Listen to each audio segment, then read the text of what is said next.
All right, Baruch Hashem, we are on day number 6 of our daily study of the Rambam Sefer HaMitzvos. As explained, we're not going straight through Sefer HaMitzvos because the way that we do it is we study the mitzvahs in Sefer HaMitzvos which correspond to the subject matter being studied in the daily study of 3 chapters a day of Mishnah Torah.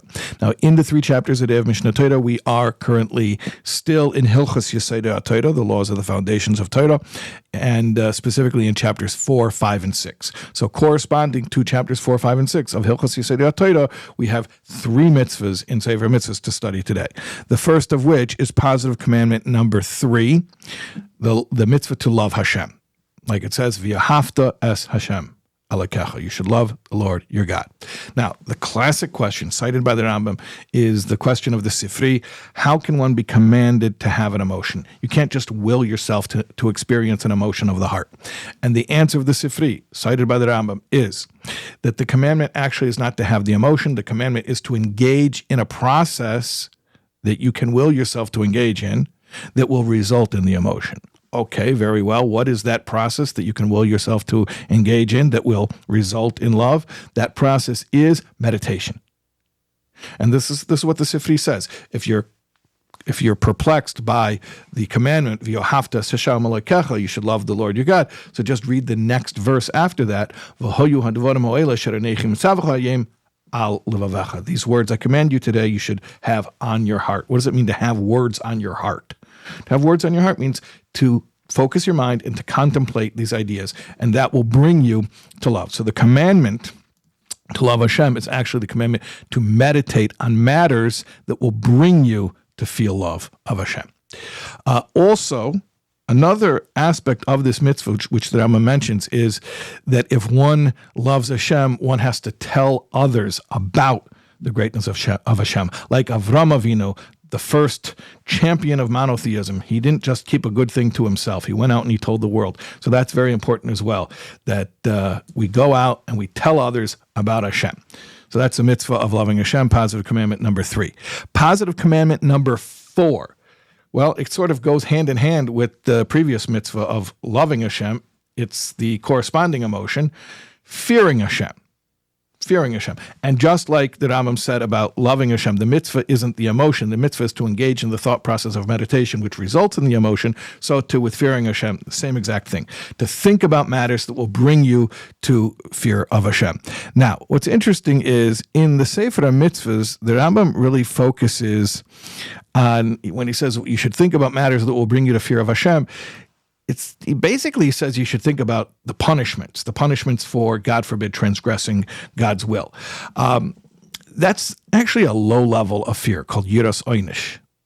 There are loftier levels of fear where it's not about fear of anything bad happening to me. It's more about the awe that one feels when one contemplates the grandeur of God and feels overwhelmed. For that, you have to look in the Mishnah Torah, but you don't have to look any further than today's 3-chapter study of Mishnah Torah. So if you look in chapter 4 of Mishnah Torah, Halacha 12, he says over there, he's summing up the first 4 chapters of Mishnah Torah are what the Rambam says is called Maaseh Bereishis and Maaseh Merkava. Maaseh Merkava, Maaseh Bereishis, what are these ideas? These are basically the natural and the supernatural order of things. These are deep philosophical and theological ideas, as well as the physics and the metaphysics of God's creation. So he says at the end of sort of wrapping up that whole discussion, as mentioned, chapter 4, Halacha 12, that if you'll contemplate on these matters that we've just taught you. He says, Bizman she'odem mizbeinen bidvarim ha'elu, when someone will think about these matters, meaning the content of the first 4 chapters of Mishnah Torah's Hilchos Yesodei HaTorah, it will bring you to awe of Hashem. So over there, he's not talking about fear of punishment. He's talking about an awe that one feels as a result of contemplating how great Hashem is, and as a consequence feeling insignificant and overwhelmed, but not in a sense of fearing negative consequences, more just in a sense of being in awe of Hashem's grandeur. So it's always good to look in the Mishnah Torah. And just my conjecture here, but Mishnah Torah was written to be accessible to everyone, not just scholars. And really, I do encourage everybody to level up and attempt to study the Mishnah Torah. However, having said that, Sefer HaMitzvos is probably even more accessible. And indeed, Mishnah Torah was written in Hebrew, and Sefer HaMitzvos was written in Arabic to be accessible to people who don't know Hebrew. So it might be sort of accordingly that the level of awe of Hashem that the Rambam describes in Sefer HaMitzvos is the most rudimentary, the most basic level, the lowest level. Whereas in Mishnah Torah, he gets into higher levels of awe of Hashem. Just a thought.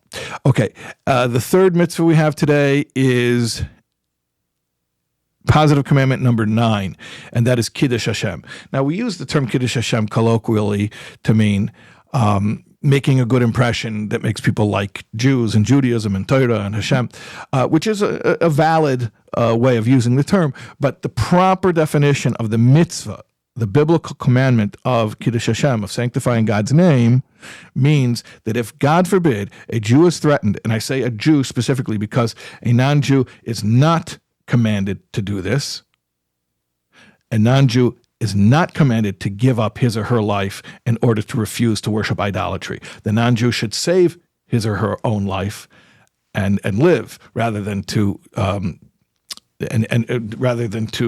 they should save their life and not reject the idolatry. But a Jew is commanded that if he is told or she is told to worship an idol, or we will kill you, the Jew should give up his or her life. Also interesting, if you look in today's Mishnah Torah, as I said, we're in Hilchos Yesodei Torah 4, 5, and 6. So in chapter 5 of Hilchos Yesodei Torah, specifically Halacha 3, he makes it clear that the requirement to give up one's life doesn't only have to be in a case where the threat was worship idols or we will kill you. If there is a situation where there is a systematic attack upon Judaism, what we call a time of gezerah, a time of organized decrees on behalf of the government or orchestrated by the government to bring Jewish people away from Judaism. So in such a case like that, which unfortunately existed throughout history, then a Jew would be obligated to give up his or her life for any mitzvah, not just to resist worshiping idols. And unfortunately, we have many, many cases throughout history where Jews did have to give up their lives. Certainly, it is more pleasant and it is more inspiring, I think, at least personally, to live for Hashem than to die for Hashem. Living for Hashem is something you can do every day for the rest of your life. Dying for Hashem is a one-off. You can only do it once. And this brings us back to the first mitzvah today, which is, if you love Hashem, go tell the world about Hashem. We can even do that with Mesiras Nefesh. We can make a Kiddush Hashem by going around, and even if it makes us uncomfortable, we can put our ego on the side and we could tell the world about the greatness of God. Okay, we'll see you tomorrow.